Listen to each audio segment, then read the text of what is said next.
நம்முடைய முதுகெலும்பு அடுக்குகளும் அதன் ஊடாக செல்லக்கூடிய ஸ்பைனல் கார்டு எனப்படக்கூடிய தண்டுவடமும் தான் நம்முடைய உடலின் அத்தனை அசைவுகளுக்குமான அடிப்படையான அங்க அமைப்பாக இருக்கின்றது. ஏனென்றால் நம்முடைய உள்ளுறுப்புகளுக்கும் கை கால்கள் உள்ளிட்ட நம்முடைய அங்கங்களுக்குமான மூளையிலிருந்து வரக்கூடிய செயல் கட்டளைகள் இந்த முதுகெலும்பு அடுக்குகளின் வழியாகவே தண்டுவடத்தின் மூலமாக வந்து சேருகின்றது.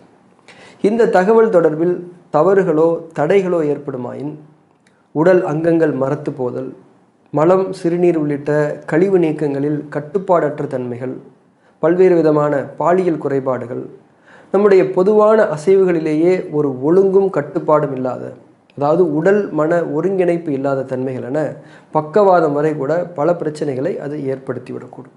எனவே முதுகெலும்பு கட்டமைப்பின் ஆரோக்கியமான இயக்கத்திற்கான உயிரோட்டம் முறையாகவும் முழுமையாகவும் எப்போதும் இருந்து கொண்டிருப்பதை நாம் உறுதி செய்தவர்களாக இருக்க வேண்டும். எப்போதுமே போதுமான தண்ணீர் அருந்தி கொள்ளுதல், நம்முடைய இரவு தூக்கத்தை ஒவ்வொரு நாளும் முறையாக பேணி கொள்ளுதல், தினமும் தலைக்கு குளித்தல், பழங்கள் காய்கறிகள் மற்றும் இதர வைட்டமின்கள் மற்றும் தாதுச்சத்துக்கள் நிறைவாக உள்ள உணவுகளை அன்றாடம் நம்முடைய உணவுகளில் சேர்த்து கொள்ளுதல் போன்ற முக்கியமான பழக்கங்கள் நம்முடைய உடலின் நீர் சக்தியில் பற்றாக்குறைகள் இல்லாமல் பாதுகாக்கும். நம்முடைய உடலின் நீர் சக்தி நிறைவாக இருந்தாலே நம்முடைய முதுகெலும்பு கட்டமைப்புக்கான உயிரோட்டத்தில் எந்த குறைபாடும் அவ்வளவு எளிதில் ஏற்படாது. நம்முடைய முதுகெலும்பு கட்டமைப்பின் ஆரோக்கியத்தை பொறுத்தவரை நாம் கவனம் கொடுக்க வேண்டியது அதன் எலும்பு அடுக்குகளின் சீரான ஒழுங்கமைவு, அதாவது அலைன்மெண்ட் ஆர்டர். நம்முடைய முதுகெலும்புகள் பெட்டி மேல் பெட்டி வைத்து அடுக்கி வைக்கப்பட்டிருப்பதை போன்ற ஒரு அமைப்பாகும்.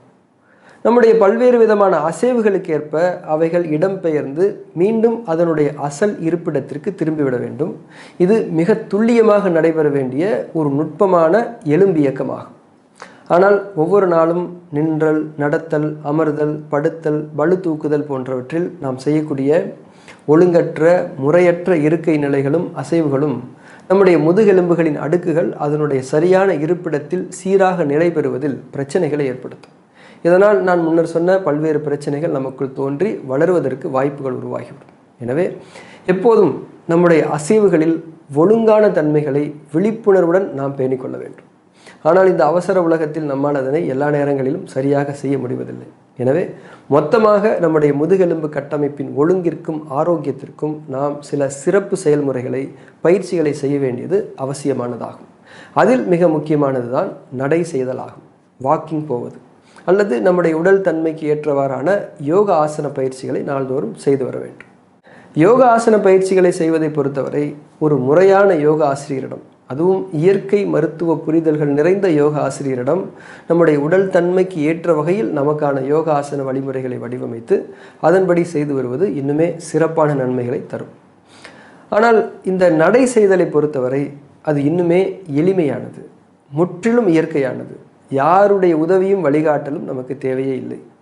இன்னும் நடை செய்யும்போது நம்முடைய உடலின் ஒவ்வொரு அங்கமும், முக்கியமாக நம்முடைய எலும்பு கட்டமைப்பின் ஒவ்வொரு இணைப்பும் மிகச் சரியான, அதாவது அதிகமும் இல்லாத குறைவும் இல்லாத ஒரு சமநிலை தன்மையில் இயங்கும்.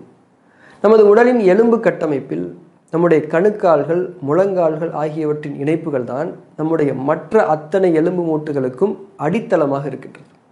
நாம் நடக்கும்போது, முக்கியமாக ஒரு கணிசமான தூரம் தொடர்ச்சியாக நாம் நடக்கும்போது நம்முடைய கணுக்கால் மூட்டுகளும் நம்முடைய முழங்கால் மூட்டுகளும் முழு வீச்சில் இயங்குவதால் அதன் மேலுள்ள மற்ற அத்தனை எலும்பு மூட்டுகளும், முக்கியமாக நம்முடைய முதுகெலும்பு அடுக்குகளும் அசைந்து அவைகளுக்கான சரியான இருப்பிடத்தில் துல்லியமாக பொருந்தி கொள்ள முடியும்.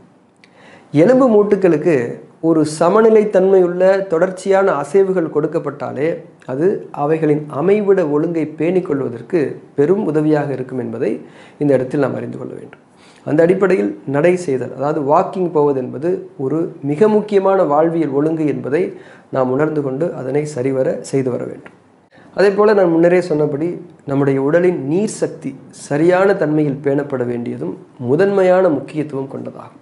எனவே அதற்கான வழிமுறைகளையும் வாழ்வியல் ஒழுங்குகளையும் நாம் சரியாக கடைபிடித்து வர வேண்டும்.